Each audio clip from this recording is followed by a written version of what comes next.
are now listening to Random Ramblings with Rob. Yay!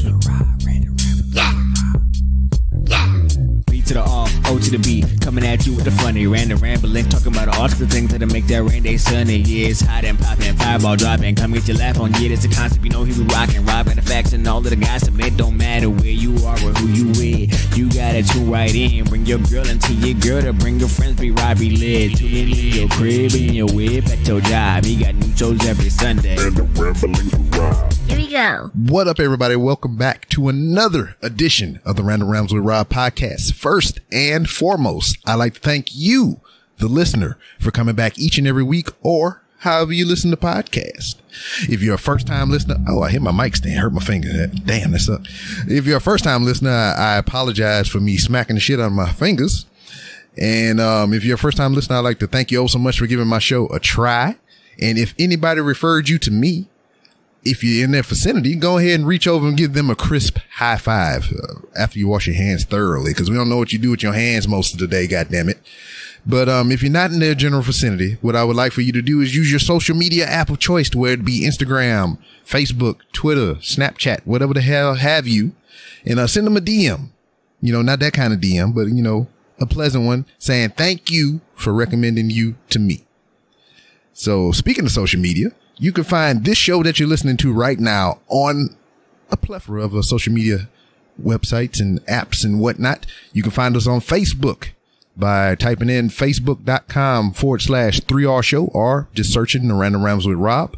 You can find this show on Instagram, to where I walk the hallowed halls of Walmart by using the hashtag Walmart log or hashtag 3R show, because some punk motherfucker already has at 3R show on Instagram and hadn't used it since 2017. That's besides the point. And you can follow on Twitter at 3R show. And you can find all manner of things into pertaining on randomrobcast.com. Whew, got all that out the way. Now I have guests with me this week on this edition. And joining me is I already got to give it a little recap of how I found them and got them onto the show to jaw jack with me for a little bit. So I was on Tumblr, and you know why people usually get on Tumblr up until Yahoo bought them out or whatever. I was looking at the boobies and the behinds and all that stuff. And, you know, hey, I'm only human. But through all the mist of the booty and the behind, you know, I do browse professional wrestling photos and GIFs and articles and things like that. And one that would be a constant in my Tumblr feed would be the big gold belt. And I was like, what the fuck is the big gold belt? So as I journey through my Tumblr line, I see some tits and ass, and then I see big gold belt, tits and ass, big gold belt, tits and ass, big gold belt. I mean, this is a good combo or whatever, because I was getting all that I was looking for. I was looking for tits and ass, and then I'll get some wrestling info on the end, which sometimes wrestling can parlay into showing tits and ass at some point. So, I mean, it's a harmonious cycle that I was going through or whatever.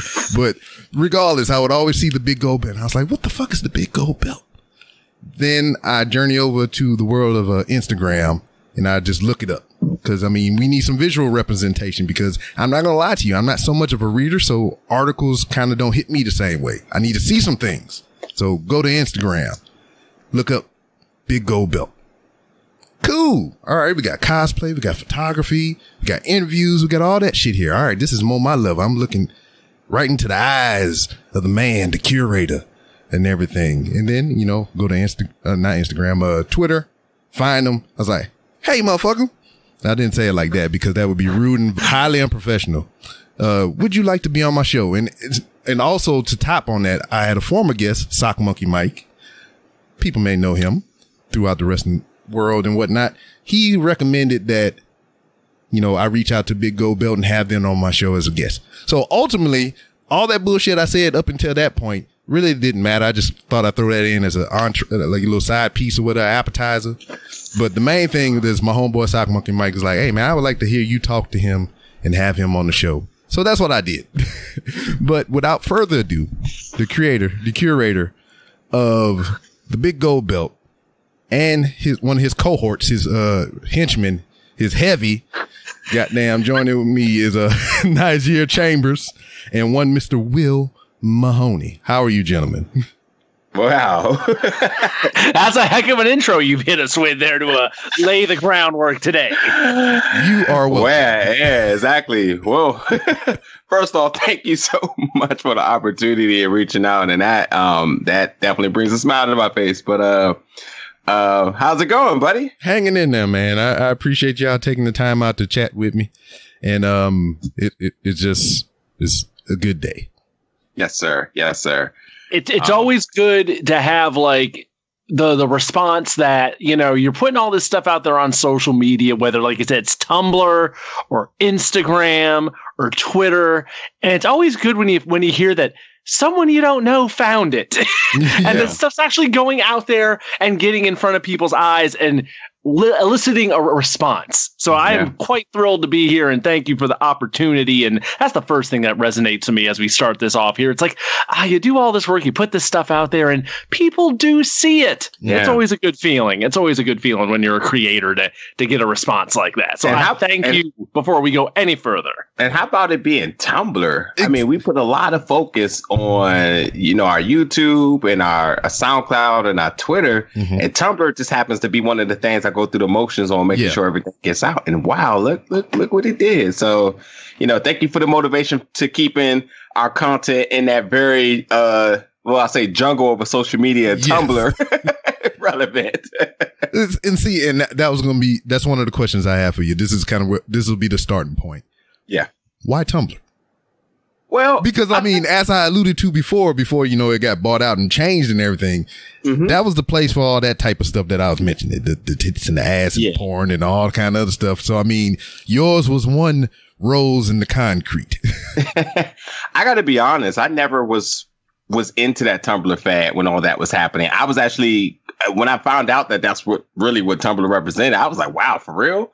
But Tumblr was initially the cheap option for a website. Wow. And when it came down to saying, hey, let's do a podcast, you know, you start off by saying, well, how are we going to record it? Where are we going to put it on? How are we going to distribute it? And, you know, Tumblr represented the website. We initially started at Podcast Garden, I think it was, of some sort. But when we went to SoundCloud integration, I'm not going to say SoundCloud's like the best, but their integration with the different social medias just makes things really seamless. And it was, you know, do the podcast, upload it. And then the distributing to Tumblr is one click of a button. So it's just really easy. So I just continuously just kept doing it. And I do get, you know, some type of interactions and stuff on there at times as well. So, you know, it doesn't hurt to take the extra step, but, you know, this is absolutely the rewarding factor here. Yeah. And I kind of feel the same way about it too, because like anytime I post to Instagram, I always got that bubble down at the bottom, you know, also tagging on Facebook, Twitter, and Tumblr. So I was like, fuck it, I put it on Tumblr. Because, I mean, it's an option, and why wouldn't you want your thing in more places where people happen to populate? I mean, I think it's popular enough for Instagram to recognize it and have it as an option to post your stuff to as well. Correct. Right on. But, like, from what I've been seeing, the podcast has been going on how long now? 2015? That is correct. Man, time is flying. Exactly. Yeah, 2015 sounds about right. I think our anniversary is March something. Say the 29th, so it'll be on my birthday. It is March something. I actually can find that out really quick. But yeah, 2015 is where it started. And, you know, it started out with a group of my friends. We regularly went to WrestleMania together. And I got to be honest, I don't even know if they even noticed either. It's May 20th is when the anniversary. I was having one of my whiskey nights, and I realized that we used to be on the phone on the three-way conversation. Now that tells you how old of a age group we are. We were all on party line. Yeah, we were just straight up on three-way, not like Skype or anything of that sort. We were just all on three-way. And I was having one of my whiskey nights. I was like, you know what? Why the hell are we spending so much time in these conversations with having these really intuitive conversations and not recording it? Let's do a podcast. And everyone was like, really? Okay. Not knowing what it really involved. And exactly. Since then, I mean, we just, you know, from the original crew of us, and and I really hats off to the original crew as well. People went forward with having families, and some of their jobs were really demanding, so they wasn't able to continue to do it throughout the year. And they still give a lot of support, so I really appreciate them. Shout out to Aaron and Bryce. Marcellus and Marcus are still with the team in the capacity. We miss Marcellus, Mr. Silly Cellis, is with us weekly on the podcast, and Marcus Dr. M runs our social media. So since then I tried to like do my market research on things, and I tried to see like, what does it mean to be a podcast? Because sure, we recorded each week and talked about stuff, and all 5 of us would just get on the topic or just review, a weekly products and just all agree to the same thing. And then to the point where I realized, like, damn, I'm not even enjoying my own show, because it's just like I say something and everyone's like, yeah, me too. So, once I ended up making sure I was more or less of the focus and creative of what direction the podcast was going to go, I started realizing, like, we got to do things different. We need to stand out. We need to, get our own niche, and we don't have to be popular, because we don't care about being popular out here. All we care about is having fun. We all got jobs, families, and so forth now, but we come together Thursdays, 8 p.m. and we get it off our chest, and we have fun with it. And everyone, like I said, contributes in the way they can. Yeah. But so since 2015, each year I had a goal of just saying, what are we going to do different? And, I meet with the team in the beginning of the year, and I say, this is what I want this year to be about. Whether it be, one year our focus was, hey, let's build the website, and let's start tracking audience through other avenues. Let's get a representation on our home field at our indie shows. Let's try to make some money on the side, with the stuff like this. So let's do live interviews. So, each year we just kept continuously building and building and building. And I think my job is being ahead is to make sure my team is happy. Everyone's getting, something out of this. Everyone's still, continuously having fun. And, and the show and the brand itself is accommodating to the crew. Word. When did Mr. Mahoney come into play? That's a good question. I want to say it's been about, not quite 2 years now, but probably like, a year and a half, maybe? Something like that. I mean, we've known each other longer than that, but I would say the transition into bringing me into the fold was around last spring, maybe, or so. Yeah. It was definitely, by last summer, we were definitely going strong. But so it's been more than a year, but I don't think it's been 2 years. If we had some time to kind of look this up, we can definitely center this around certain events as to how when. But I will say that meeting Will at our local promotion at the time, Nova Pro Wrestling, really embraced the essence of independent wrestling, where you go there, you get good quality wrestling, $20, but it was family centric. And, Will went from a person I didn't know to, one conversation to automatically being a friend, having, went out, have drinks, coming over, watching WrestleMania and stuff together. And the more and more I was around this guy, I was like, God damn, he's so educated and so intuitive into this realm of things of what I want to do. And I at times, I got to be honest, I felt intimidated, because I was just like, he's so smart that I can't hold a regular conversation with him, because I'm putting my helmet back on and I'm ready to learn. And I'm like, okay, talk to me, brother. It's just pro wrestling now. Let's not make it that darn serious. Yeah, sure. You can say that, but the guy's mind works like an encyclopedia. You say something, he calls back to an event. He draws the event of how it happened, where he was at when it was doing it, the after effects of it. I'm like, what the? I was like, wow. So, it's a pleasure to really work with this guy and have him as a friend, because he's one of the bright people in this industry. He's not self-centered. He's selfless, and he makes it a good time each and every time. Word. So you giving that description to him is just like, I only know 3 people that thinks like that as far as it pertains to professional wrestling. Him, which you just laid out for us. So that's one. And I do a wrestling show on the side outside of this one or whatever. I mean, it's not weekly. It's not consistent. It's just like, it's the genesis of your podcast pretty much. I have people that call me and text me on the regular, ask me about wrestling and whatnot. And we have all these drawn out conversations. I was like, why the fuck we not recording this shit? So I went ahead and sounds familiar. Yeah. I went ahead, did the legwork. I put the shit up on my website. I got the RSS feed. I got the Twitter. I got everything set up. And I was like, hey, I got the stuff. Y'all just need to come in and talk. So, I mean, we live so many different lives, and it's a rotating cast and crew that come in and out of there, which kind of prohibits us from doing it on a consistent basis. But whenever we do get together to do this shit is fucking fun. And that's what I like about it. I mean, this show that we're listening to, that we're talking on right now, is my main focus. But whenever I can get around to do the wrestling, this trash podcast, oh, it's fucking fun. And it is what it is. But Mr. Mahoney is one person that I know has the mind, the photographic memory of professional wrestling, the encyclopedia up top.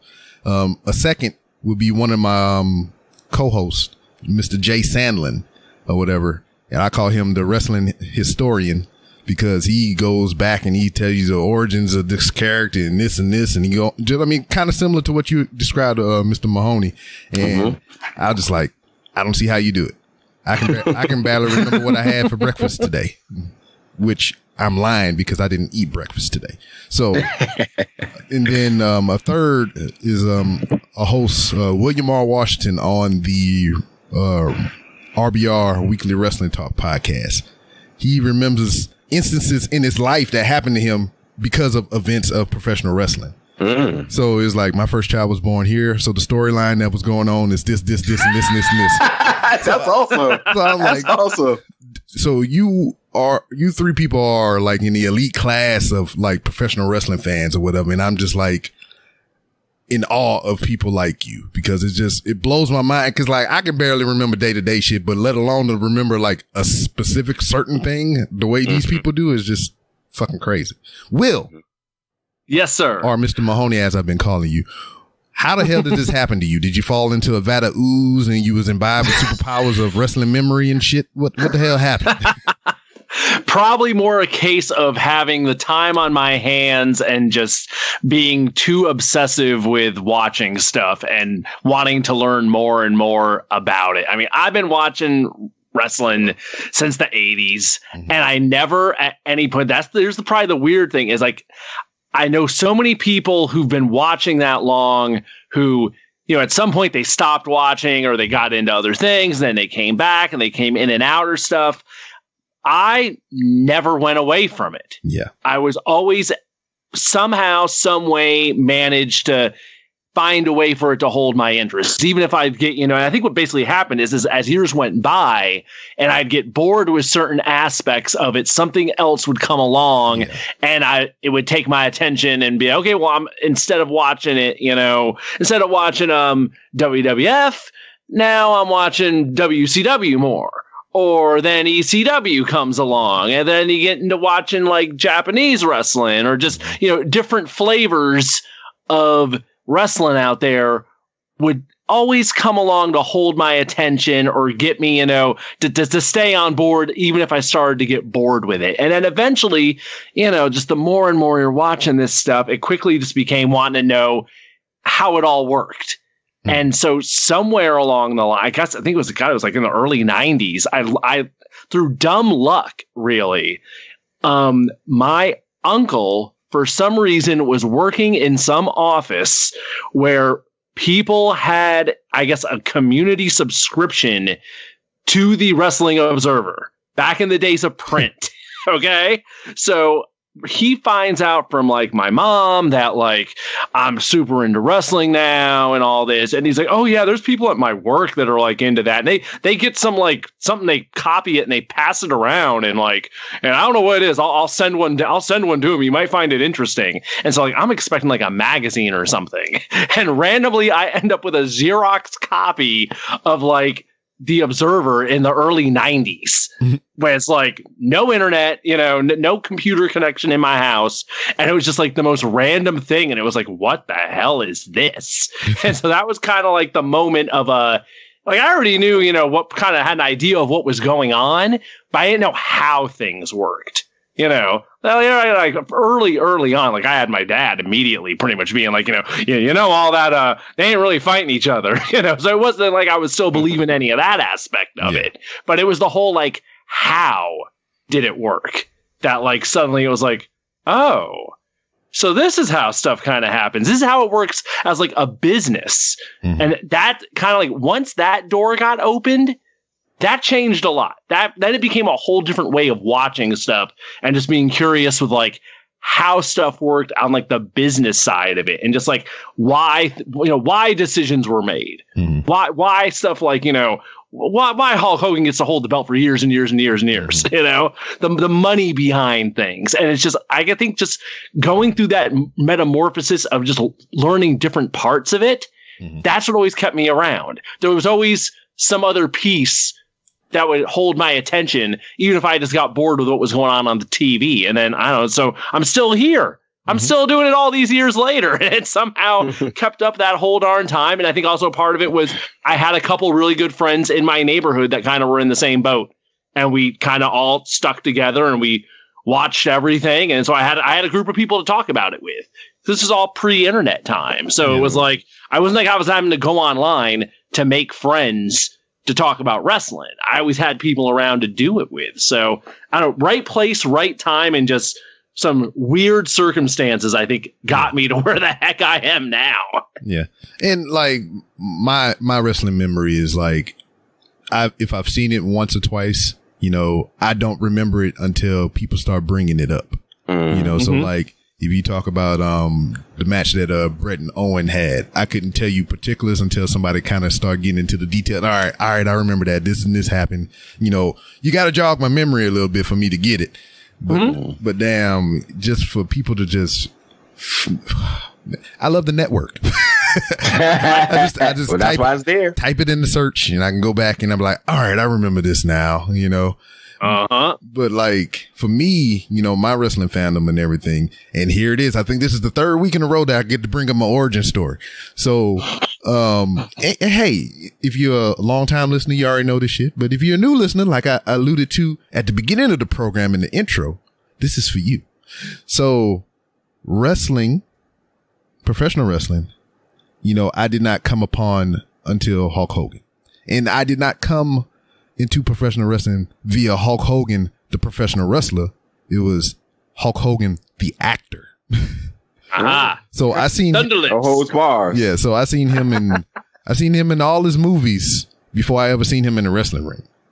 And then I went to a video store one day, seen him on the cover of a WrestleMania VHS. And I was like, what the fuck is this? WrestleMania? WrestleMania. What is this? Took it home. Yeah. Would that store be called Blockbuster by any chance? No, it was Hollywood Video. Oh, okay. Oh, even there you go. No, I lied. I'm lying. I redact that. Let me pull it back. It was at the time this place was on Highway 14. So this was Video Attractions. That's what that was. So back at home where I'm from is a place called Video Attractions. Then later will come Blockbuster. Then after that, Hollywood Video would be the thing after that. So yeah, it was Video Attractions for me in some other place, that was on Preon Lake Road. That was just like this white building. I don't even remember the name of the video store. I just knew they had videos in that bitch.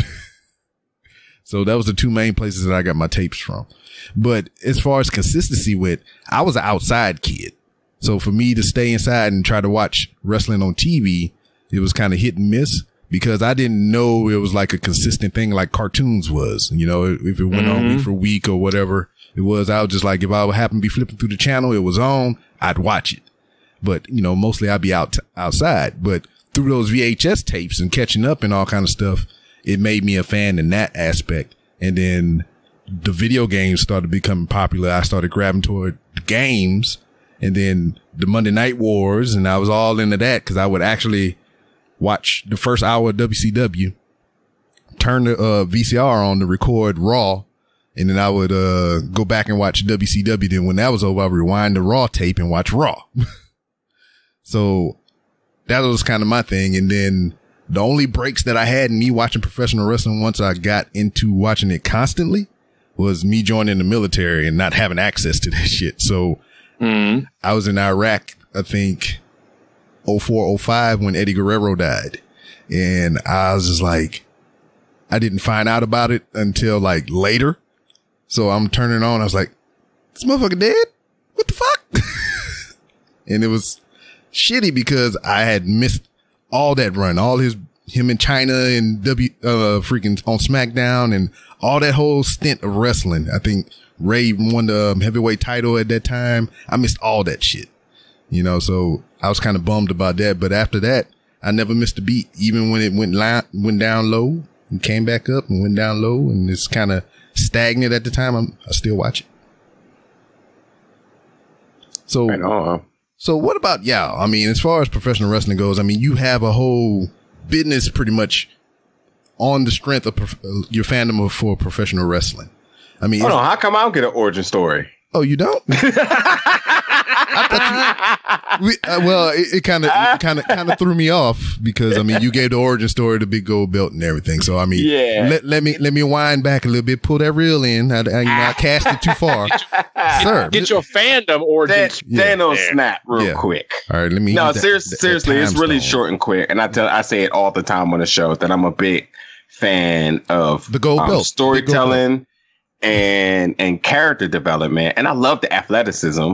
So when I and Marcellus, me and him, this is how we really became brothers on things. We have a lot of life similarities, but one thing we always laugh about is Saturday mornings. We loved our cartoons. We loved our X-Men, Spider-Man, and all that on Saturday morning. And at that 12 o'clock mark, right when all the cartoons go off, the next show that came on was WMAC Masters, which no one has a clue what that is. Please look it up. I do. Because it's like if they redid it, it would go so over, people wouldn't even realize it. Mm-hmm. So that was my first introduction outside of Power Rangers of like real people doing combat stuff. So I was already invested in the comic books and these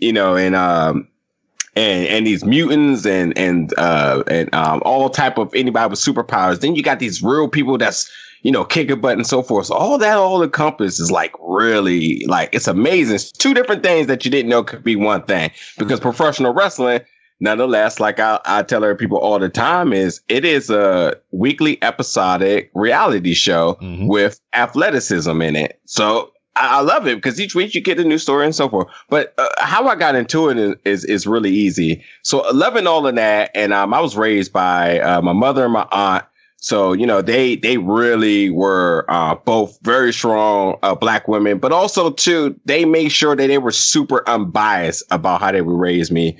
And I'll never forget that my aunt, hating wrestling, still hates wrestling, still teases me about wrestling. Every time I say I'm going out of town, she's like, oh, you're going to watch that fake stuff?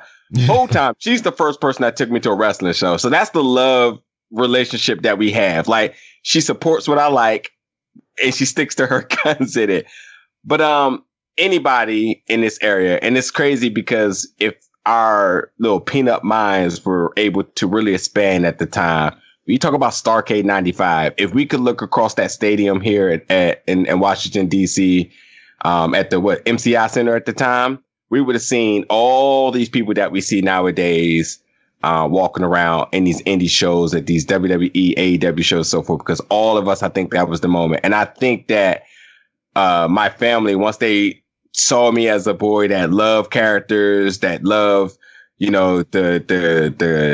karate and all the other type of martial arts and so forth, and weekly watching this on TV, not even understanding what's going on, they said, like, I think I got the perfect gift for them. They took me to the show, and once I went to that first show, my foot pedaled to the metal. I never looked back. I was like, this wrestling stuff is crazy. And ever since then, I just always loved it. The WCW days were some of the best wrestling days of my life. Sting was one of my favorite, is one of my favorite. Juventud was one of my favorite. And Jericho I'd say he's the GOAT because he was the biggest heel ever. He used to just break my little child heart. But ever since then, wrestling's just been the perfect combination of everything I like. I love film and media.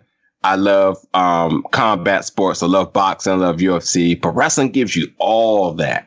All that in one. Storytelling, the theatrical aspect of it, because these guys got to work fluently to make sure that the performance that they put on works. And then the presentation of these big corporations that they're able to do is second to none. And each and every week on Monday, Wednesday, every day now, you got to watch a little something for everybody. And it's cool to see. And God knows now that, seeing some of these people work in your backyard, at your bingo halls, at your firehouses and all that other stuff, seeing them work, their butt off for $50 paydays and then seeing them on TV, it's even more rewarding because you see these people that you either appreciate, fans of, or even become friends of, make it to where they want to go. So like the wrestling business is really a beauty to everything I believe in. Yeah. One of which you've taken many photos with, one Kiera Hogan, which was a guest of this show. Yeah. So pretty awesome. Let me tell you about that. I was fortunate enough to have her on the show. And at the time we were talking like how we did the little pre-chat talk before we started recording proper and everything. And she was telling me about, how she signed the Impact and all kind of shit like that. It was before she even got on TV. I don't think she even started any of the tapings yet. And we was recording all that. And, it got into the show a little bit too that we started talking about that. So here I go. We done. We wrapping up. I was like, all right, this will be out Sunday or whatever. So I'm about to hang up the call. She's like, oh, could you check out that stuff about Impact? Because I haven't told anybody else yet and whatever. I was like, God damn it. I was like, man, I thought I had the scoop. Thought I had the exclusive or whatever. And then like the next day she posted her Impact photo and was like, I'm tired with Impact. I was like, God damn it. I was like, I wanted to be the one. I was like, but I couldn't be mad at it. Yeah. And then I got to meet her at WrestleMania, this one in New Orleans at the freaking WrestleCon or whatever. So that was cool too. I am I'm overly proud of seeing how much she's grown over the years. Yes. And, this year me and my team, we've really been focused on a wild woman of wrestling based on the opportunities we've been given on and even just our appreciation for women's wrestling and seeing her and her girlfriend Diamante being able to, Adrenaline being able to capture the Wild World Tag Team Championship. When you think about the story and the journey of her being a solo wrestler out of Atlanta, getting signed to Impact, getting signed to WOW, and being a really advocate for equality and so forth, and being able to do it next to the person she loved. I mean, how more beautiful of a story do you get here? If you can't be a fan of that, I can't respect you. Yeah, because that's literally, you risked everything here. Yeah, the independent wrestling is a risk. Period. Because God knows you may not get paid. You could get hurt. Yeah. Who knows how you handle that based on your real life? You may have insurance, you may not. And being able to do the job, appear here, but still be able to be, when you see some of these people able to be presentable and friendly. Mm-hmm. And then all the dreams and that you all wanted all comes together in 2019. It's the perfect story. Again, like this is why I love this is why I love wrestling, because even on the independent level, you got this storytelling that's right in front of you that you just like, wow, you know what I mean? And it's cool when like you get somebody like a Roderick Strong that's been around for decades almost, and then we finally get to NXT, and we had that whole freaking, when he was doing the single run before he got with the Undisputed Era, we had that whole package on him, and it was just like it tracked his whole life leading him to wrestling. And I thought that was pretty cool because that was something I didn't get to see of Roderick Strong because I didn't really follow him too much through ROH and some of his other independent stuff. For me to see that here and him to get that opportunity and all the build up behind it to get him there, I thought that was pretty cool. Yeah. And then to even go back to Kiera Hogan when she was on my show or whatever. I mean, just to see how people change and go through stuff and come out on the other side. She had a boyfriend when she was on my show. Yep. In New Orleans. Yep. She sure enough did. And then now she got a girlfriend. So I was just like, for me seeing that, I mean, nothing's wrong with it. I was just like, well, what the, okay. It was just weird. and you know what? And even to that notion, like, who knows what she had to go through, as a person, exactly, to do that. And on top of that, too, and even one of our home territories right now are kind of being attacked for the way how they book shows and so forth. But you know, who knows what she had to go through mentally while still being an inspiring independent wrestler, but also, you know, wanting to be true to herself, where, you know, sometimes being true to yourself could ultimately have you blackballed, not being signed or getting bookings and so forth. So that's, you know, that's really part of the story. And, you know, I hats off to Dave McClain of WoW of being able to say, you know, not only accepting her for who she is and doing tremendous things for the world of women's wrestling, but also being able to bring her partner in as well too, and letting her flourish and being able to tell a story. So like it's you know, stuff like that that's really the appreciation you get for some of these people. Yeah. And then you go back even further, we had the tragic story of one Chris Canyon or whatever, one of my favorites, goddamn Mortis or whatever, who kind of struggled with who kind of struggled with some of those things and whatnot, and ultimately led to him taking his life, and it fucking sucks. Yep. So Exactly. I wish he was an athlete of this era or whatever, because I think he would have been just fucking awesome or whatever. Brian Cage, another former guest of this show, talked about him or whatever, and it's just, I love that dude because he would do shit that I've never seen from nobody else. You know, what they call him, the innovator of offense or something like that. Yep. He was so far ahead of his time, and they're in that Nitro run, but whether he was Mortis or whether he was doing, you know, when he finally got to unmask and just be Canyon, like, I mean, his whole, pretty much everything he was trying to do was just like anything he could do to get noticed that would be, that would stand out and just be a little bit different, and just like, you know, okay, I'm going to do a suplex into the ring, but instead of doing it from, you know, on the mat, I'm going to go up on the second rope and do it just to make it look a little different and put a little different twist on it. So I stand out from everybody else out there. Cause he kind of like, I kind of figured he had to, cause like he was a big guy, but he wasn't the biggest guy. He wasn't like, you know, a particularly great promo, but he had to come up with like different athletic, unique things he could do to make him stand out from everyone else in that crowded field that was WCW at the time. But yeah, I mean, he was, now you see so much of that stuff he was doing. You see a lot of young guys doing that stuff. And it's like, yeah, dude, you were doing that in the 90s. Exactly. You were doing that 20 years ago when no one was thinking of that stuff. So two things on the subject of Chris Canyon. One, the vignettes of him pretending to be DDP and he doing a diamond cut on everybody. Yes. I love that Positively shit. Canyon. I love that shit to death, man. They would do these opening shots of the venue that they would be at. You know, they have the sweeping camera going across the front of the building and say, we're here live and such or whatever. And off in the distance, you see this person walking. Then you just see Canyon running across from one end of the camera all the way to the other camera, diamond cutting while they still doing the promo, do the bang, and he just run off the other side of the camera. That shit was fucking amazing. And now, this is the last thing for I'm going to say on Chris Canyon, and it's going to parlay into a question for the both of you gentlemen. His move, which is one of my favorite moves to this day, the flatliner. Tell me why. Since, you know, there's a wealth of wrestling knowledge here. You know, you've seen many different decades of wrestling, and, you know, y'all watch what you watch on the indies and, you know, what you see live. Tell me why that every black wrestler's finishing move is the flatliner or some variation of the flatliner. I mean, if it's not their finisher, it's somewhere in their arsenal. Yeah, and again, I think it's really to Will's point is that Canyon really was, I want to say Canyon and Dean Malenko are probably two of the best wrestling technicians that really didn't get the appreciation from the fans that they should have.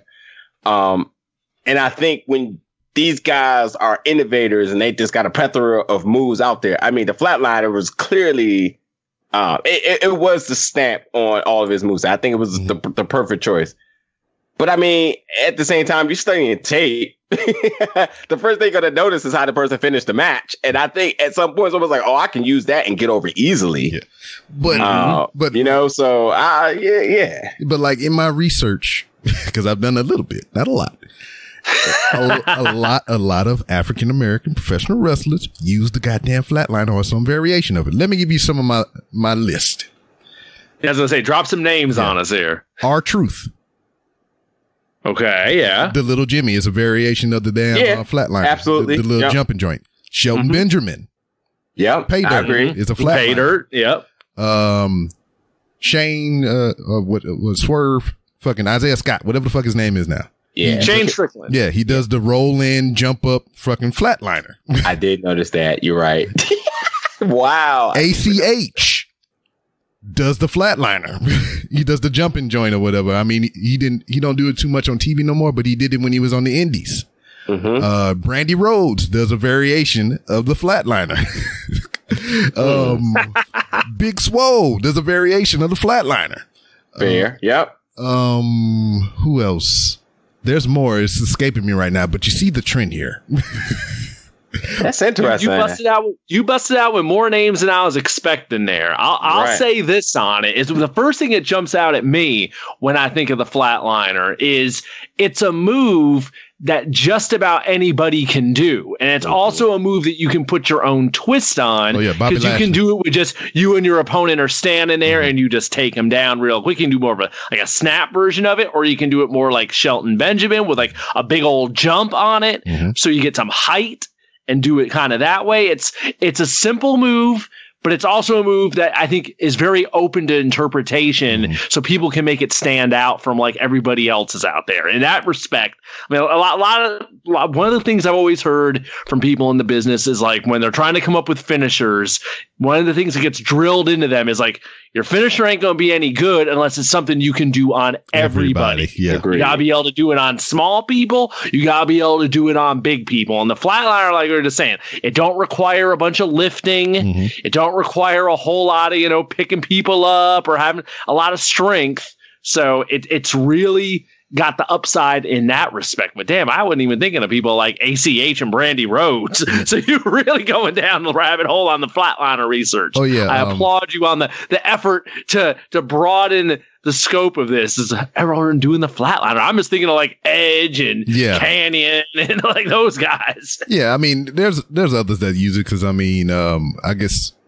would the Sister Abigail, would that be some variation of the flatliner? Fair. Brian Cage. Yeah, a modified one. Yeah. I'd say a modified version of it, yeah. Brian Cage does a variation of it. Also, Pete Dunne's Bitter End is a pump handle flatliner.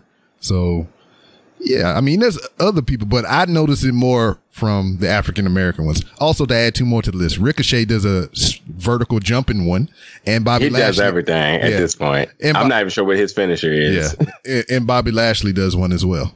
Yeah. So that's just two more. That's all the ones I know off the top of my head. There is more. And what I like to ask people like you, because you watch more independent wrestling than I do. So I know you probably seen it out there as well. Yeah, I think one of our hometown guys, I think Isaiah Frazier might do a variation of it as well, if I'm not mistaken. I think so. And then he does the version where once he takes you down, he turns it into a stretch muffler type thing. Where he hooks the leg, he bends back and hooks the legs around the neck to turn it into a submission. There's definitely, see, now any damn indie show we're at, as soon as we see someone do a flatliner, I'm like, oh, add to the list. We're going to be expanding on this now. It's going to be like at the front of my mind next show we're at, looking for flatliners amongst the up and comers. Yeah, when somebody get a new car and all of a sudden you see that car all the time on the road. So I've done this on purpose. So that would happen to the both of you. So now it's you see it and you be like, he was right. You got us. We did it. Now, for the both of you, once again, to kind of transition away from wrestling, but still talking about wrestling in an aspect. Podcasting. It's been around for a long time. I know a podcast has been podcasting for 15 years now, which is, I mentioned before, RBR Weekly Wrestling Talk. They've been doing podcasts since freaking 15 years ago. I forgot to do the math.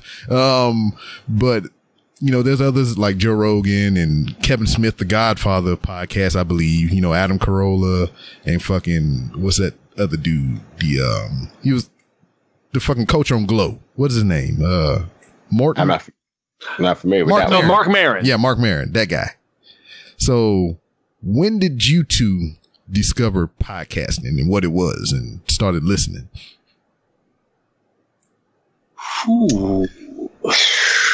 I want to say late 2000s or so is when I first discovered it. Around then. Actually, not before that. Probably I'm more like mid 2000s. Now I'm really thinking back. I'm like trying to think like I gotta think about, okay, when did I get an iPod? I was just about to say that.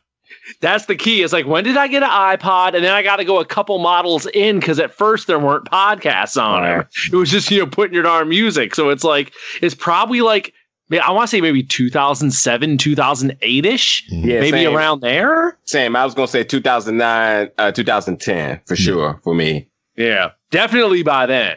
So that later part of the early 2000s is what I'm thinking. Word. So, like, what were some of your first listens or whatever, first shows that you listened to? Woo. Man, I got to think back now. It definitely wasn't anything wrestling. Oh, yeah. I was definitely, wait. I'm trying to think now.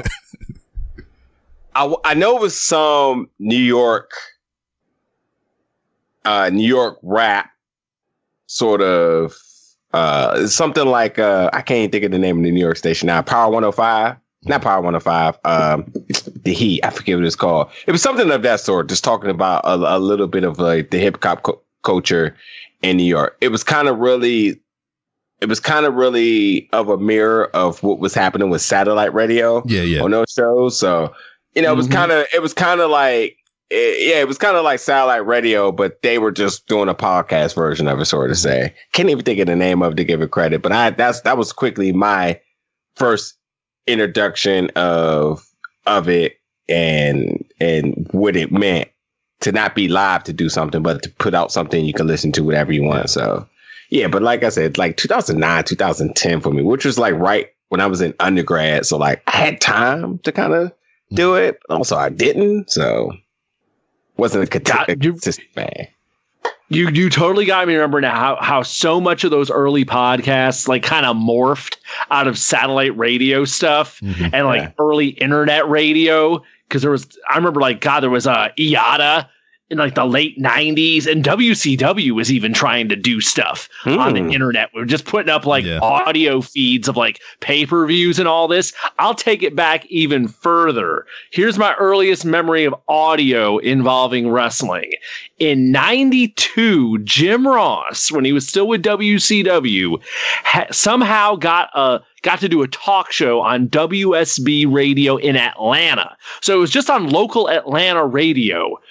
Randomly, if it was a clear night, and the weather was just right, since it was AM radio, we were able to randomly pick that damn thing up all the way up here in DC once or twice. And it was the weirdest thing because he had people calling in, and it was straight up like little kids calling up in there and being like, "Is the Ultimate Warrior alive? I heard he's not alive anymore." And Jim Ross would try to somehow make this work and be like, yes, he is. I know there's been some reports that he isn't, but that was all the way back in 92. It was straight up wrestling radio where he was trying to walk that fine line of doing kind of inside stuff without totally tipping his hand. And that was wild. I only heard it once or twice, and it was the weirdest thing that was even happening way back then. But in a lot of ways, it's that was kind of the precursor to podcasts, wrestling podcasts and stuff. Now it's talk radio morphing into becoming just on an on-demand basis, as opposed to just going out on a set schedule on the radio like it used to. And what's crazy about that? You talk about it coming from actual radio or morphing from satellite radio to a podcast, and now where we are sit now as far as media goes, a lot of podcasts are going into the other way around, going Busted Open Radio and Sam Roberts and all these other motherfuckers from a podcast to XM satellite, and it's just a circle of life. And what I'm kind of worried about is, we all know, being podcasters now, y'all been doing it for a while and whatnot. We are not alone. It's been statistically recorded at over 700,000 podcasts. And I think only maybe 30% of them are actually active. But somebody tried, and you can't fault anybody for trying something, see if they like it or not. I know. But like, do you feel with the way, prime example, WWE has their own podcast network now? Started with After the Bell. Now they have the New Day have their own podcast. Stone Cold has his thing on there now. So do you think the mainstream is starting to catch on? And what does that mean for us being the independent broadcasters? Because before you even answer, damn, this year, 2019, I have still been asked the question, what the fuck is a podcast? You ain't lying. You're not lying. So, I mean, how do I listen to it? Exactly. Those two questions. So, I don't know. It's weird to me, but your thoughts on my previous question? Okay, so I'll say this. When you bring up the example of the mainstream wanting to do podcasts, I don't care, because I feel like podcast is exclusive to the unheard voice. Mm-hmm. So, you know, for the people who don't get a mic in front of them or who hasn't been in the center of the spotlight, is what I'm interested in. So, you know, Angie Martinez is clearly somebody I want to hear about, because yes, we heard her as a radio personality in New York for years, but she was doing the job in the sense that, who is she for real? But, you know, with how social media and stuff is now with these people, you know, we know because all their stuff is all out there. What I really like about podcasts, again, is the fact of, you know, people from different experiences, different backgrounds and so forth get to give their knowledge on a topic unbiasedly. Or lack thereof. Lack thereof. True. Very true, actually. Unbiasedly is the biggest word here for me, is because they're not, you know, they don't have to cater to any corporation or business in their thoughts. And, you know, sometimes it's informational. Sometimes it's very comedic. But overall, you know, even not just wrestling podcasts too. I do like those murder mystery ones. Those are pretty entertaining. You're one of those. I'll be honest. The only reason I even gave those a listen is because I was a big fan of Making a Murder on Netflix, and somebody was like, "Yeah, you gotta listen to the podcast." I was like, okay, let's see. And so I kept it on the playlist, and I kept listening. So it was cool. I got you. William, what about you, Mr. Mahoney? I think the key, now that, you know, you got WWE getting involved and all these other, you know, whether it's who they got, Corey Graves was the first one dipping his toe in, and now the New Day's starting stuff up. To me, it comes down to, you got to bring something to the table that's either you got to have a unique perspective to provide, or you got to have, you know, you got to have something that is going to make your show stand out and make it be different in some way, shape, or form. Like the New Day just starting one of them, like that I'm curious about. Because, okay, those guys have had a very interesting journey to get to where they're at now, from almost, you know, all of them, like almost like not even still being there, to getting this like position that just at first seemed like it was going to be a death gimmick, to turning into like one of the most merchandisable things in the world, that they've just, you know, turned into this gold mine of like T-shirts, breakfast cereal. I mean, you name it. It's crazy what they've been able to do with that thing. So it's like, and of course with there being three of them too, it's like there's so much those guys can talk about and bring to the table. It's like, okay, that I want to hear, that I'm curious about. Yes. If it's just random other, you know, Corey Graves, I'm like, what do I really care about what Corey Graves has to say? Yeah. Now, if he has somebody on that I'm interested in, okay, maybe I want to check that out. But it really, to me, comes down to, what is the voice of this show? What is the voice of this show? What are they bringing to the table? Is it something I actually want to devote my time to listening to? You know, to check out and have, I mean, there's, like you said, there are so many podcasts out there now that if it don't click, if it ain't doing nothing for me, why bother? I can download something else and let's spend the time listening to something that's actually, you know, entertaining me and actually, you know, grabbing my interest. So as crowded as this market is, you got to bring something different to the table that's going to make you stand out and hook me in to make me want to be involved. Like, you know, devote time to listening to what you're doing. Yeah. So, I mean, you talk about the New Day. I have listened to their first episode that's out now, and it was good. I mean, it was stuff I knew because, I mean, it's been talked about many times from them individually going on other people's podcasts, which I'll bring those podcasts up. The Stone Cold Steve Austin podcast when he was doing that, the freaking Talk is Jericho podcast, and the freaking Ross Report and all that shit. So it's like I would listen to those three, but it would be those three talking to the same people. So I would hear the same story like 3 or 4 different times. And then once you get to listening to some of these people, you know, at their core, and you know, they're not in front of a camera, you know, being a professional wrestler, Stone Cold kind of is boring as fuck. So I stopped listening to that shit. And then Jericho is better, but at the same time, he can get a little goofy with his ads and all kind of shit. Like I was just about to say, that. The fucking damn near 30-second goddamn Omaha steak promo and shit. So I kind of fell out of that one or whatever. Then Jim Ross, I'm just like, fuck your couch, dude. I ain't trying to. I mean, I love you, man, but you know, I'm not really interested in what you got to talk about right now. And then you talk about all these other guys like Eric Bischoff and Bruce Pritchard and, you know, a couple of other people that's doing some of those things, Tony Schiavone and whatnot. I seen you live the things that you're talking about, like through TV. And a lot of that stuff, I don't really want to hear you rehash and give me behind the scenes shit because I don't care about it. Yeah. So, I mean, for people, I mean, and people like all those shows that I just named or whatever, and you can not like those things too. I mean, that's the freedom of choice, but it's just like, I don't get it. You know, all these people talking about the same shit from the same era. It's like, why?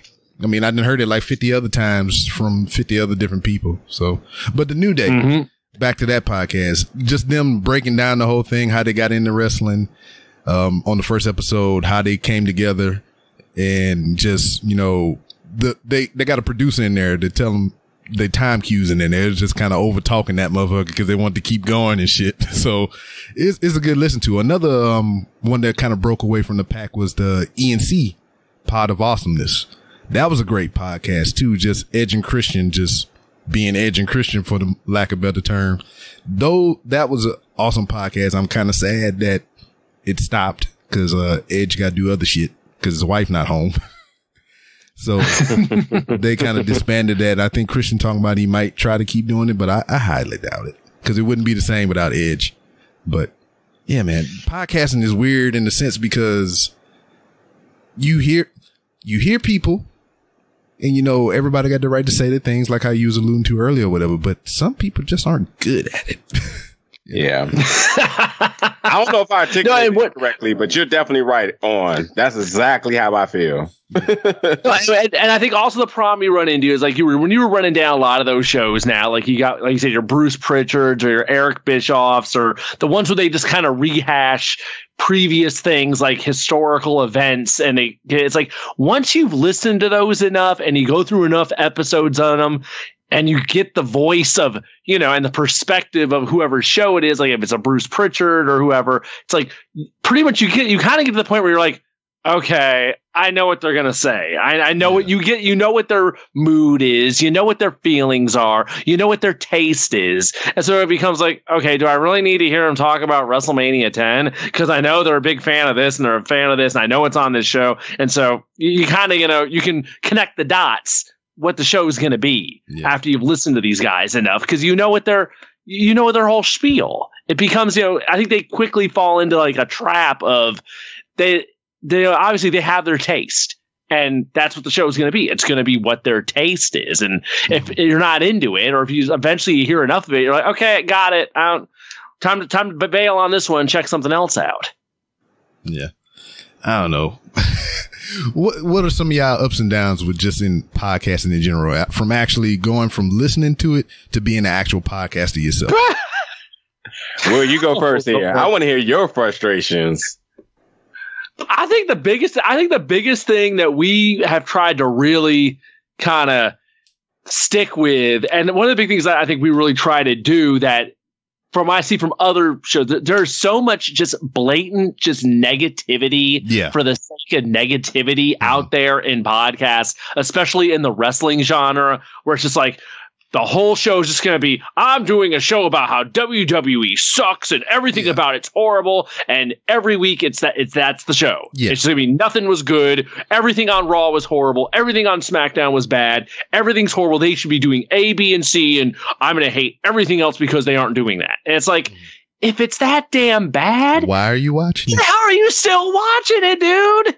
It's like, if literally you hate everything that's on there, why do I want to listen to a show of you just crapping all over it for an hour or an hour and a half every week? It's like, there's no point to that in my mind. And goddamn, if it doesn't seem there is a genre and a market for just having people complain nonstop about these shows, and just for some reason people want to hear that. And I was like, I'll tell you what I'm not into and what I'm not enjoying on stuff, but I'm also going to, spend more of the time saying, hey, this is what I do like. This is what I think is working. This is how I think things could be improved. But I'm not going to sit there and be like the whole time, like, no, this is bad, this is bad, this is bad, this is bad. It's like, who wants to hear that like nonstop? But I swear, man, there's people out there that is their show. That is their whole show. Everything sucks.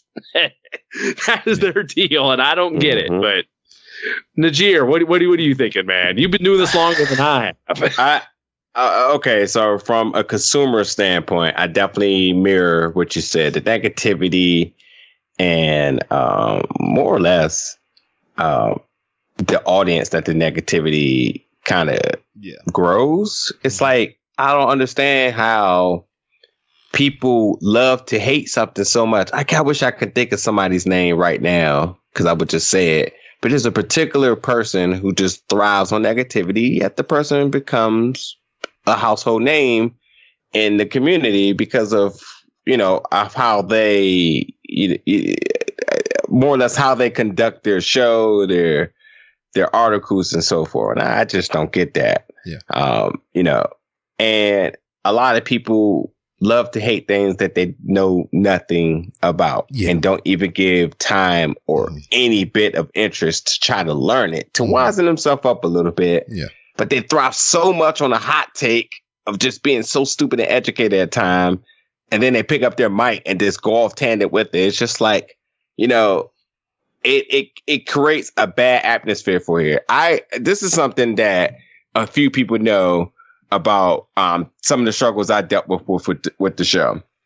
So with everything I've said, I and all my team are absolutely professionals in life and professionals on the show. Sure, we curse. Sure, we have exclusive shows where we go on the top. And even on those exclusive shows when we go off on topics, we still stay within the realm of understanding that I don't want to say something that's going to negatively reflect Will or Jamal or anybody else. And they understand that for myself and the brand itself and the big gold belt, because we still do it in an educated way and our resources and so forth. But we call each other out when we're wrong and so forth. Yeah. What's really challenging is that when we do this, because we pride ourselves as professionals, when it comes down to the aspect of growing and or reaching out to network and so forth, I would never forget. There was a particular wrestler that I wanted to do an interview on, and the person said, okay, well, let me know. And then another wrestler that I had interviewed, they text me and it was just like, hey, this person just texted me and asking, were we legit? They didn't want to deal with any dickheads that's just recording in their mama's basement, to do a show. And it's like, I get it, but it shouldn't be that way. But again, that is the negative stigma, because when I do research on other people's, when I do research on people, like I would never forget. I would never, ever forget. And God knows that I give a lot of credit to Jordan Grace on doing an interview with us, because she doesn't do interviews. She don't hand those out. She don't do interviews. And I think we might have been her third interview she's ever done. And when I listen to other interviews to the point where she says, I'm not doing interviews no more, I listened to one interview and I never forgot this guy. Super creep, super creepy. And to the point I was just like, there's no reason for her to ever want to do interviews again. Yeah. Why take your time out of your day that she could be training, spending time with her family or boyfriend, whoever it may be, to spend time to talk to me just for me to ask some inappropriate questions. Yeah. But she did take the gamble on us. And it opened up doors because at any other time I do an interview, I'm like, hey, we interviewed Jordan Grace. I'm like, yeah, you interviewed Jordan Grace. Oh, okay. That's as good as a Purple Heart on the resume nowadays. But for me, that's my biggest frustration is that the podcast realm, I know a lot of people like to say oversaturated, but it's over tainted and polluted at times with negativity that when you want to grow as a brand, it's hard because this the stigma of like, oh, you're a wrestling podcast? Well, we know what those guys are doing. Yeah. So, but that's literally been my goal for 2019. And we have accomplished it with flying stars, is that we're not just a wrestling podcast, but we're more of a media platform where we do different things that, you know, we can go to places and get press credentials because we are accepted in that because they know our body of work and they know our professionalism and so forth. So I would never forget this is that, you know, shade or no shade to anybody that might have saw me. But when I was in New York Comic Con, when we did the press room in there, I was inside that press room for AEW. And then it was wrestling podcast people that I saw outside. And it was like, hey, can we get in there? We got wrestling podcasts. And they was like, no. And I was just like, look, get y'all shit together. Stop all this negative shit. Stop thinking you're going to bash people and people not going to find out. Like, ill-advised bashing or just angry boy in their mama's basement bashing for no reason. And not even just to go over the societal things that people are starting to like tamper with now, but just be a professional. Yeah. Have fun with it.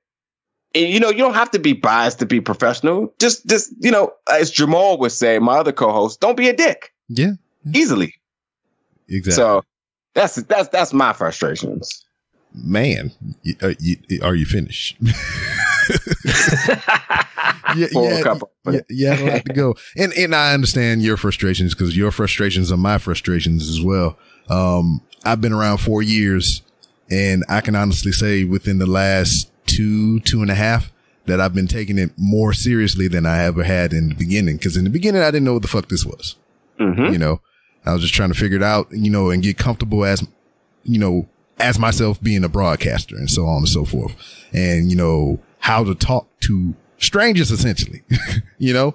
So that was just kind of the workings in the first year and a half, 2 years or whatever. But now, I mean, I've had 5 or so opportunities within 2019 to earn, you hear me say earn, press credentials to like different events and everything. And that's my dream. You know, one of my future goals or whatever is to get to either the San Diego or New York Comic Con on my merit. So, you know, when you talk about negativity in podcasts and everything, and, you know, sometimes you need it, but at the same time, it just can't be, oh, fuck that dude. Yeah. And then like it can't be that week after week. It can't just, if that's all you're gonna do and hang your hat on is just trashing stuff nonstop. And it's like you ain't gonna open no doors doing that. Why would anyone be like, you know, okay, well, why is anyone gonna give you access to anything when the whole message you're putting out there is like, oh, I'm gonna trash whatever it is. That's all I'm gonna do. That's what I do every week. So it's like, yeah, of course you're gonna get doors slammed in your face of that. You gotta, if you can't like back up what you're saying in some kind of constructive way to make the message more palatable, and it doesn't matter. You know, you're not adding anything to the discourse. You're not adding anything to the conversation. I mean, last night, I mean, I'm watching NWA Power, and like I put something up about it on my Twitter feed, and someone just replies to, "Show's been shit for 2 weeks," and I'm like, "Why? That okay? Yeah, that doesn't tell me anything. What, how, who, you know, give me something specific." It's like, what's even the point of tweeting that? It doesn't, you know. Hey, Will, I can bet you that was these shows are. I bet you that same person said after Cornette stuff last week, there's like, oh, fuck NWA, I'm not watching it no more. And how can you compare the last 2 weeks if you didn't watch it this week, sir? That's the problem with people. It's all this like, I want to start this rebellion, being the popular norm of all these other dicks. but can't even stick to their own guns because God knows if Jim Cornette walked in the airport, they'll be running up to them. Yeah. Or if Nick Aldis was in the airport, they'll be running up to, oh, I thought you didn't like our product.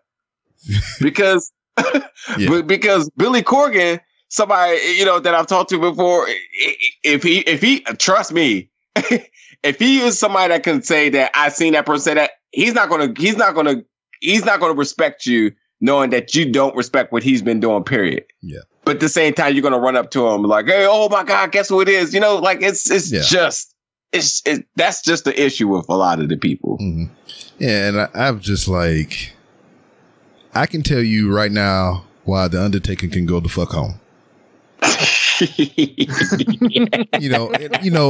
that's the theme with me, and just like when I've been doing professional wrestling shows or whatever. I mean, that's been my gripe. Is always the Undertaker and how you need to stay his old ass home. Mm-hmm. But I'll always give you feedback, and I also top it with, I'm not against the man providing for his family and, you know, making money and, you know, doing what he needs to do to survive in life. I'm not against that at all. But do I like that shit? No, I don't. You know, so I would never get on him for going out there and making his money. But I will, to this day, tell you about my hate and discontent for this punk motherfucker. Now, I don't mean that in a like for real way, but just for comedic effect. Need to get off my goddamn wrestling screen and just, you know, get put in the Hall of Fame already. I think we're done at the Crown Jewel. Yeah. Oh my God. I didn't even watch it. I refuse to watch another Undertaker match. I think the last one I watched from end to end was I didn't watch Crown Jewel. What was before Crown Jewel? That darn tag match where everyone was like 208 years old between Shawn Michaels and Triple H and Kane and Undertaker. Royal Rumble or something. Yeah, I didn't watch that. I didn't watch none of that. So I'm boycotting, you know. So I refuse to, if you're on my TV as in a wrestling capacity, I refuse to watch it, you know, cause I'm not going to sit there and watch it, then talk shit about it. If I'm going to talk shit about it, I'm not going to watch it. You know, that's how it should be. If you're going to talk shit about it every time you see it, you shouldn't be watching it. And I refuse to watch another Undertaker match as long as he's an active competitor. If you go on and do an interview like he did with Stone Cold, that's cool. I'm interested in stuff like that. But to see him as an in-ring competitor, fuck no. I think those days are long gone. But hey, you know, Saudi's got that money that make the world move. So, exactly. Shawn Michaels came back bald-headed, dog. And that's another thing somebody brought up to me because I might be going to WrestleMania. And there's like, what if you have a match at WrestleMania? I said, I will take the longest piss break ever. I will go hide in the concession stand till I figure that it's over. Then I will come back to my seat. I doubt it. I think he's done. Yeah. I hope so, because I mean, he don't need to be out there doing that or whatever. As much as he want to be, you know, I know he loved the business. I mean, this is his livelihood. This is his life. You know, I can understand that. But I mean, he gonna get hurt, man. He gonna get hurt. You would think that interview with Stone Cold, with him completely dropping character for the first time on WWE TV for an extensive, in-depth interview like that, I kind of took that as a sign that, like, okay, we're probably headed towards the home stretch now, and it's probably not going to be much more wrestling because, I mean, he's protected that gimmick, hard. Even before that, when I thought it was the end, not just fucking putting the ring gear down and, at the WrestleMania against Roman Reigns. But when this motherfucker was showing up to Cleveland games dressed as the Undertaker, that's when I thought his shit was over. I was like, okay, so he's starting to do, I'm serious. He's starting to do more public appearances. I started seeing on Facebook that he was doing meet and greets and everything. I said, oh yeah, this dude he's at the end. He's, doing the Legends joint. He do the rounds at conventions and everything, talk to people, kissing babies, shaking hands and shit, I was like, yeah, he done. But then this motherfucker came back. And I had that, and this is my main gripe about all this stuff or whatever. I have kids, 3 of them. I've been in the room for their birth. Me and my wife currently, because this is my second marriage, we've been through shit, hard times, tribulation. Never shed a tear one time for any of that shit. You know, life limb type shit. Not a tear shit. This motherfucker put his gear down at that WrestleMania, dog. I boo-hooed in this motherfucker like a little bitch. and I will never forgive that motherfucker because, one, I did it in front of my wife. And for him to come back the next year and wrestle a lot after that, fuck that dude. Fuck that dude. Kiss my ass. That's it. I think that's pretty much the same as Shawn Michaels doing that match this year. It's just like, oh, come on now. Because after his retirement match, I was just like, I was devastated. So even another instance, Ric fucking Flair. Of course, yeah, of course. What, WrestleMania 24? That's my top three. WrestleMania 24, 25, and 26. That's my favorite three right there because of him and Flair, then him and Undertaker 1 and 2. That's my favorite. Mm-hmm. That's my favorite three joints. I don't give a fuck about the rest of the card of those shows. I just like those three matches. So, for Flair to come wrestle after that still kind of made me frown on him a little bit. Then Shawn Michaels, I don't know. I still kind of give him a little bit of leeway because he only, out of this whole time, it was only that 1 or 2 matches. I can kind of let that slide. But if this motherfucker come back again, we're going to have some goddamn problems. But yeah, I mean, now here we are. We are the thing we hate. We talking negatively about some shit.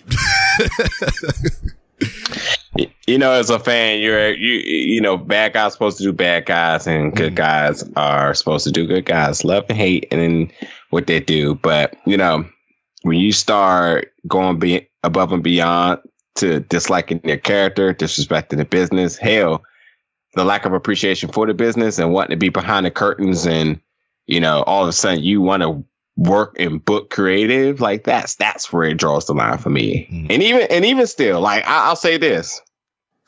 The one thing with our show, and even with our connections and so forth, like we don't talk about scoops. Yeah. Cause this damn sure things I could have easily said about signings and TV deals initially. Yeah. And so forth, but we don't care about that because we like the business from what we see it as a fan. We don't like the business because we want popularity into knowing things. We don't, I really, really dread the day to ever see first heard by and it be us.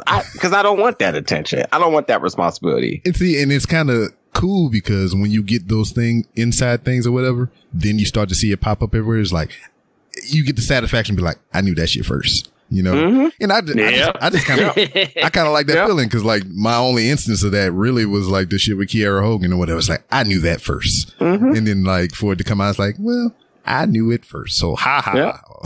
But I mean, those are kind of rewards of being professional and being a podcaster in a sense to where people will open up and share those things with you or whatever, and knowing that you won't sell it out for money or whatever the case may be, or whatever you can do with that information. You have a good rapport because of it. Yep, absolutely. Exactly. If you go blabbing that stuff, you ain't going to get more of those little tidbits like that. It's a fine balance of you got to keep that stuff close to the vest, and if you make everything about you, people ain't going to throw you no bones. Like, why should I do that? You're just in this for yourself. It's the two-way street. So. And on top of that, too, it humanizes things where you can have regular conversations. For instance, this moment right now, a friend I know is telling me about their experience right now at a WWE trial because this is normal. That's it. And it's just like, oh, this was hard. I don't know what to do, blah, blah, blah, blah, blah. I just uplift them as a friend. That's it. Because they don't have to tell me that. They don't have to tell me nobody else that's in that room or anything like that. And there is no fence up of like how far somebody go because this person and me, we know this is the relationship we have. Yeah. So is other relationship. When I say you're a friend, I respect you. Yeah. And when I say that I care about wrestling, that means I respect the business.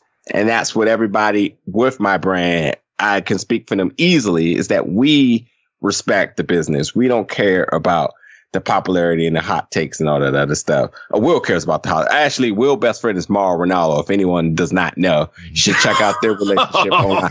I'm just playing, but no. seriously, he's back to work tonight. It's all good. Yeah.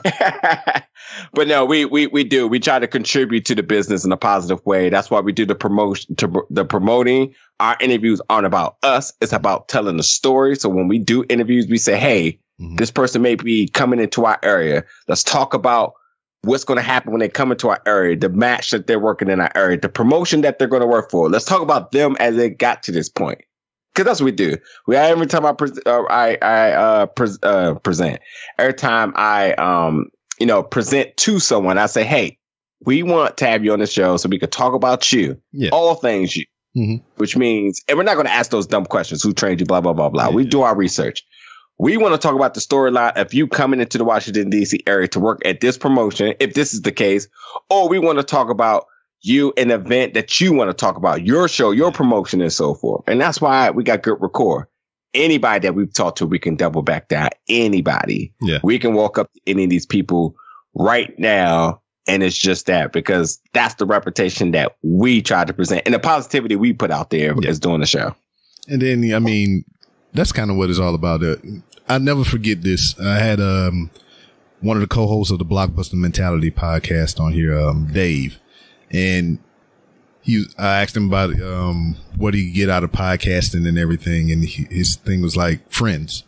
You know, we get on here, we talk to like people that we probably would have never met in life, you know, if it wasn't for podcasting and everything like that, and we get to make friends out of it. And and that's how I view things or whatever. I mean, some of these guests that have been on here have been, you know, distant friends.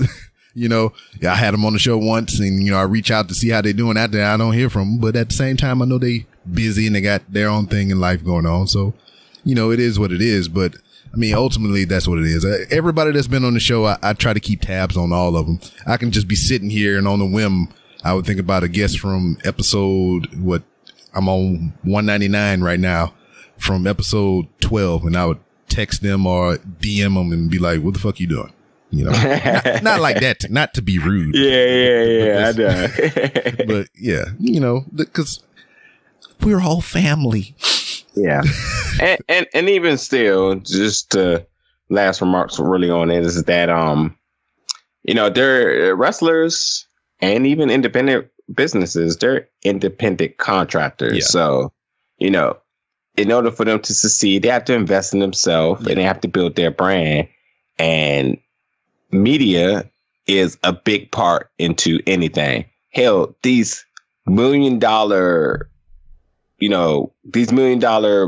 movies and or conventions, whatever it may be. Yeah. They invite press there because they know it matters. They do red carpets for movies and invite critics to test screenings because they know it mattered.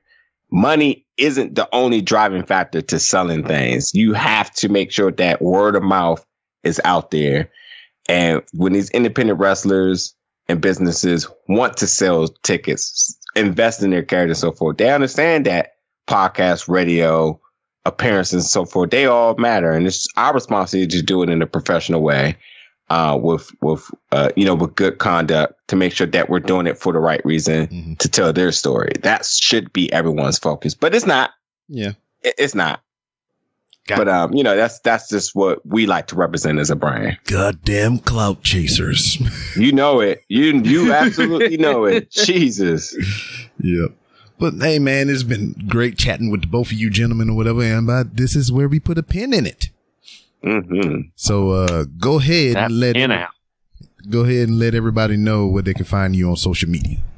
William. You want me to go first? Go for it, buddy. Before we do the whole channel? You can do the whole thing. You can do the whole thing. You got it, buddy.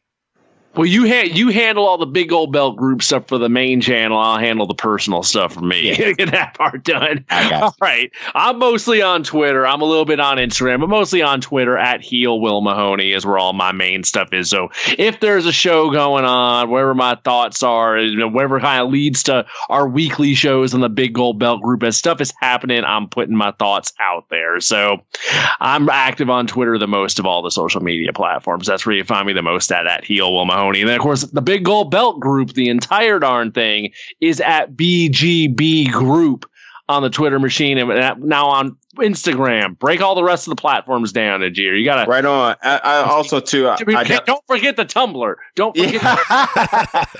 Also too, I want to say that outside of the wrestling thing that we do, definitely check out Will's YouTube channel, The Snack Society, and their Facebook group where they break down the latest and greatest snacks and give the review. You never knew you needed this until you watch it. Absolutely any of those crazy exotic things that you see on the shelves and you're wondering, what do they taste like?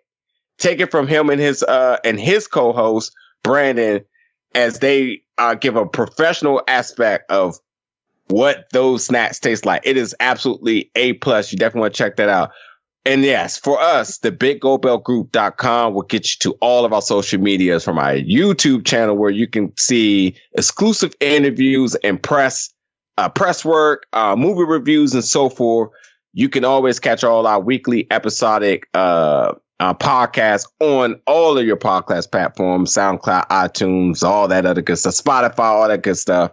That's Big Gold Belt Wrestling Podcast.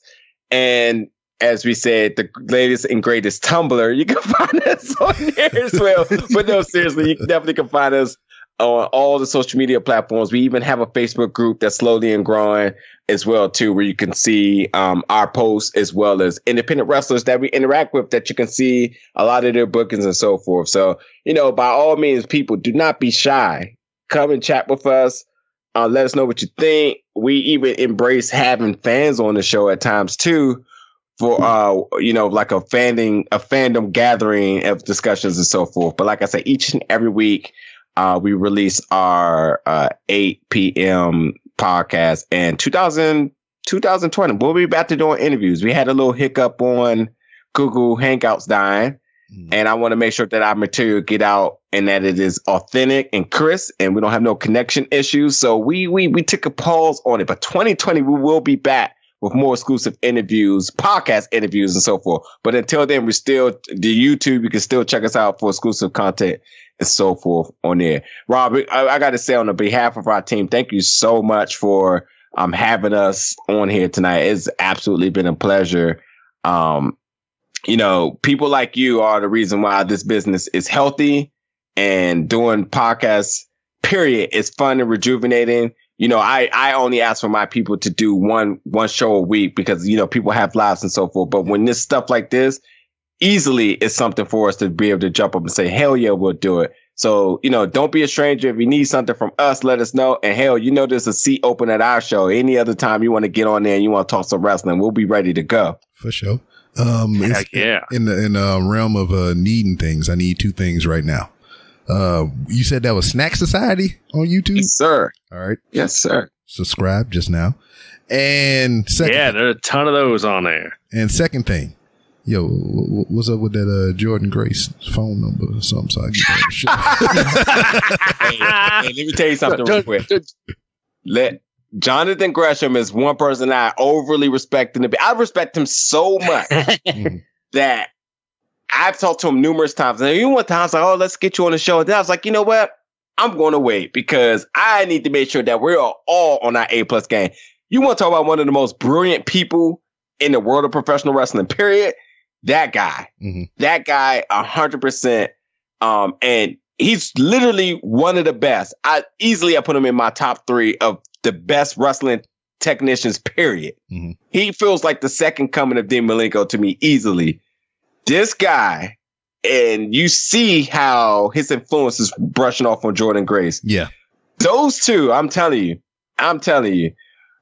if anybody just really have no clue who they are, please go look it up. And Jonathan Gresham's so goddamn legit. Yeah. He even got a YouTube channel where he's teaching you how to do certain things. So, for sure. But yeah, I like that, man. I tell you, Jordan is an amazing person and she's very kind and very professional. Anybody that presents that goes to her and comes off in a very presentable fashion, she'll probably do it. But that just lets you know at that point, like, if you made it or not, because that's a big mountain to climb to say that you did an interview work. Well, see, it comes around to me why it was a thing for me to try to get her on my show. And it's because she was the first female wrestler I've ever seen at my very first independent wrestling show. So well, that's awesome. Awesome. So when I started the podcast, she was like one of the ones in my mind that I was like, I want to try to get her on the show. Yeah. And then, so I seen her back in, I think that was 2014. It was the first time I saw her. So she was young then. Way back. And I seen it. I was like, damn, something is like she on another level. That's when she was wearing like tie-dye spandex and shit like that. So I just want to say the early days. Jordan Grace is roughly around 21 to 23. Tony Storm is around 21 to 23. Yeah. Rhea Ripley is around 21 to 23. The women's wrestling world for the next 10 plus years is really safe. Really, really safe on all wheels. You talk about that talent right there, Pool. That easily is somebody's top 10. All three of them are easily in somebody's top 10. Yeah. That's just amazing to hear how much talent is embodied in them at such very young age. So, yeah. So, I mean, to even kind of add to that or whatever, just wrestling in general, I posed a question on wrestling is trash on freaking, what it was, Instagram a while back. It was in July. And I put 4 pictures up there. One of Austin Theory, Velveteen Dream, MJF, and Tyler Bate. Austin Theory, 22 years old. Velveteen, 23 years old. Yep. MJF, 23 years old. Tyler Bate, 22 years old. And the question I asked, I was like, with these guys being this young and this good already, where do you think they and professional wrestling will be in 10 years? I'll say this. They'll be better. They'll be bigger than life. And I think right now the business is really healthy from the internal aspect because a lot of the people are giving back to the younger generations. I personally cannot speak to say that it was not like that before, but from hearing from the stories of how people didn't like people, the territories divided people and so forth, there was a mishaps in knowledge not channeling across. Those 4 people that you said all come from different aspects and journeys of wrestling. Velveteen Dream coming from the Maryland, DC area, being trained at the MCW arena in Joplin, Maryland, here in this area. Tyler Bate obviously come from the UK. You mean to tell me in what year and a half, maybe even next year immediately, you got 2 people from 2 completely different backgrounds that could potentially put on one of the best match and still be under 25 years old. And they're going to learn from each other because as a part of working in the ring, you have to learn from your other person or what they can do. What movesets do they have? How you may be able to do something different. I just think that this generation now is just so much more better. And in 10 years, it's probably going to be even more better because everyone is giving back. Yeah. Yep, the cross pollination is there, like you just said. But like you got someone from DC and someone from the UK, and they're both in the same company, and they're both been put in a situation where they're being given the time and the opportunities to actually go out there and do something, and not just be like, okay, you guys got 4 minutes, just go do, you got to win and just get your stuff in, whatever. It's like things have changed so much in the last just even 10 years, where it's just a totally different playing field now of just what is the expectation is, what the opportunities are, and it's just a completely different ball game now as far as what people are looking for in their wrestling now and what's being delivered in their wrestling. It ain't just squash matches anymore. Yeah. There's just so much more depth and so much more skill. The depth and the skill is just insane right now. And that ain't going to change anytime soon. So, God, is it 5 years, 10 years? I can't even imagine. Yeah. And God, just think about that on top of that. There's got to be some kids out there watching right now. They're watching these shows. They're like 13, 14, and they're going to be the next generation version of these guys we're talking about right now down the road. So it only evolves and changes and grows, and it's wild. It's wild just looking 10 years back and then thinking 10 years into the future. I have no idea, but man, I want to see where it goes. That's for sure. Well, shit, we were supposed to end 10 minutes ago, but my last thing is just I think me and my co-host Anomaly, we talked about this For us, when we have, talks about one of the greatest tag teams in the last decade, when we do that talk 10 years from now, who would it be? And I think we both said the Young Bucks. But, I mean, that's up into interpretation. Anyway, I ain't going to even let you go on that question. That's just something I'm throwing out to you. Y'all can talk to on the sideline because I got to go. I got some other shit to do. So, y'all already gave your plugs and everything. I appreciate y'all for giving me your time and everything. Maybe I'll come, stare at the big gold belt while it's in the display case and whatnot. And the door is open.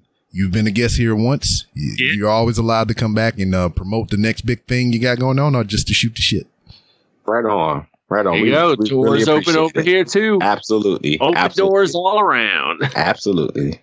And there you have it. Another delightful chat with the individuals from the Big Gold Belt, or the Big Gold Belt Group, or however their syndicate works over there. Great time. Anytime we can get to talking about wrestling and podcasting is always a good time. So I implore you to get on Tumblr and check out all these gentlemen's work. Yay! Here we are on another Sunday.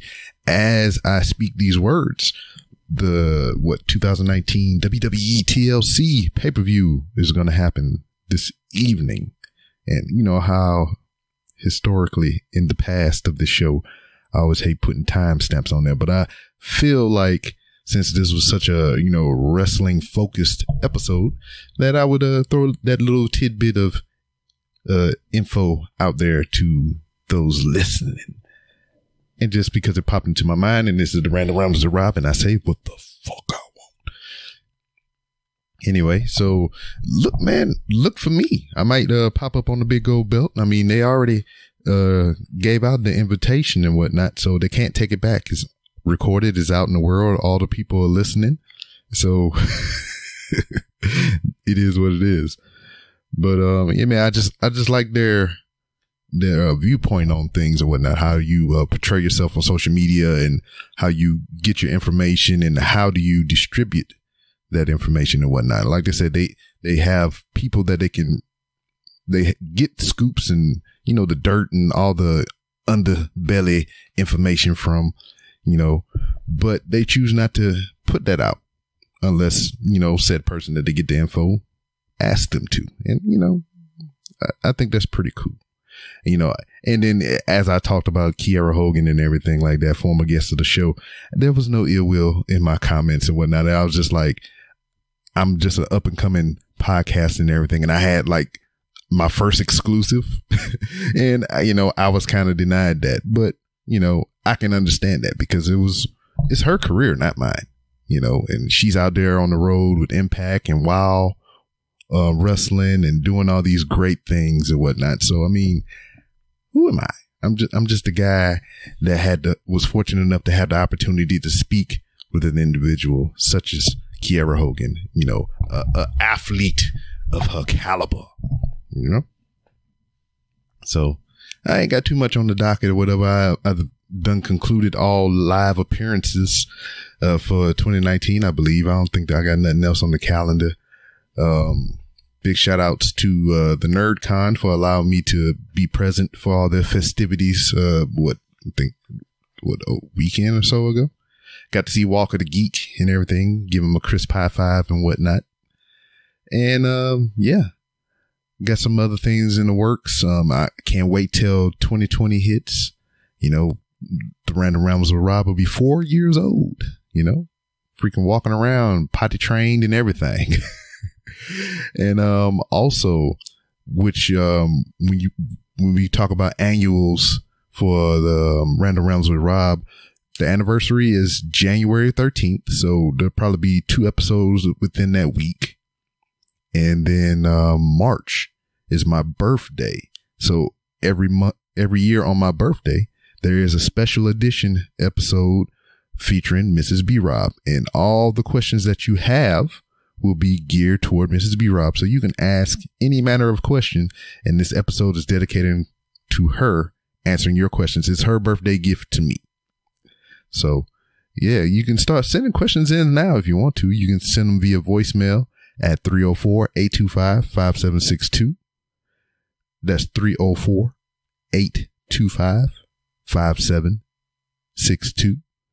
And you can send them via email to mail@randomrobcast.com. And if you want to tweet some questions, go ahead and tweet them at 3R Show using the hashtag AskMissBRob. So I can, sift through all that and put them to the side for whenever we do that episode. And yeah, man, we moving right along. As a birthday gift from you all that are listening to me, I ask that you help me get to 100 Apple iTunes reviews by my birthday, March 29th. And as you hear this recording, we are at 81. There's 19 to go. So, I mean, tell a friend to tell a friend, steal somebody's Apple device and put the review in and give it back to them. And, what else? That's about it. I look forward to creating more content and everything. And, speaking of ways that you can help support the show, you can go to randomrobcast.com and find all manners of ways to support monetarily, whether it be through Patreon. There's only 2 tiers, a $1 tier to help support and a $10 tier if you want to, me to use my time to create more and extra content. I will do that for $10 per month. Or you can just go with the low end tier just to show support for $1. Just hit the $1 tier. You get, chances at winning free merchandise and prizes and, just whatever I got for the $1 subscribers. And you can buy merchandise. Shout outs to my homeboy Martin for just buying one of the random t-shirts, the ones in the Doom font, navy blue, even though he was in the Marine Corps. Did a little army time too. He's a goddamn traitor. Speaking of traitors, former guest, you might have heard his intro for the show. He's the one that did the intro for this episode. I'll make sure I put that there.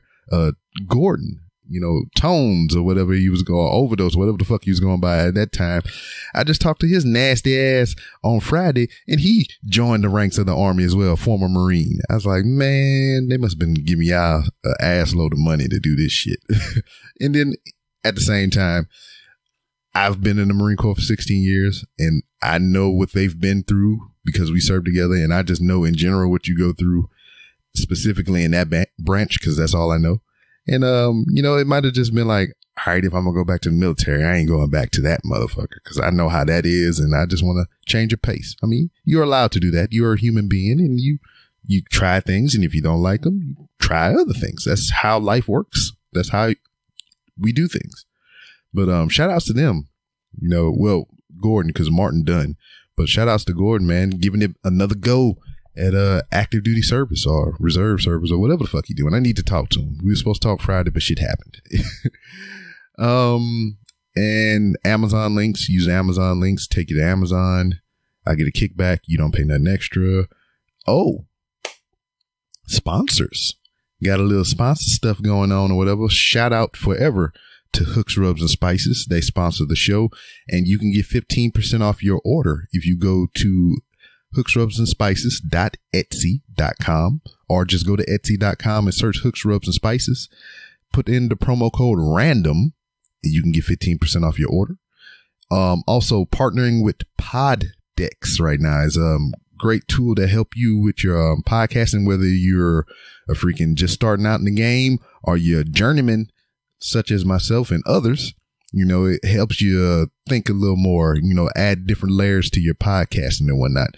So if you go to poddex.com, you can get 10% off your order by using promo code RANDOM. And for all the fellas, and, it'll benefit the ladies as well, BlueChew.com, you can go to BlueChew.com and you can get your first subscription for free. You only pay $5 shipping if you use the promo code, you guessed it, RANDOM. Now, if you don't know what Blue Chew is, it is it's a male enhancement. I wouldn't say it's not a drug, but it's a chewable pill. It's on the level of Viagra and Cialis and all that stuff. And it's to help you get that confidence back. Or if you have that problem, it'll help you kind of solve it. And there it is. I mean, it's nothing to be ashamed of. I mean, I'm not dancing around it trying to be like, oh, I'm selling dick pills over here. Because, I mean, that's par from the course. It's a product for you to use if you have that issue. And, I mean, who's to say it's an issue? I mean, it's probably something out of your control, whatever the case may be. It's here for you if you need it. Go to bluechew.com. Use promo code random. Get that first subscription free on me. And I was doing business with Studio, and apparently my promo code still work for that. There's some great headphones or whatever. I got like 4 or 5 pair from them, and I like them all.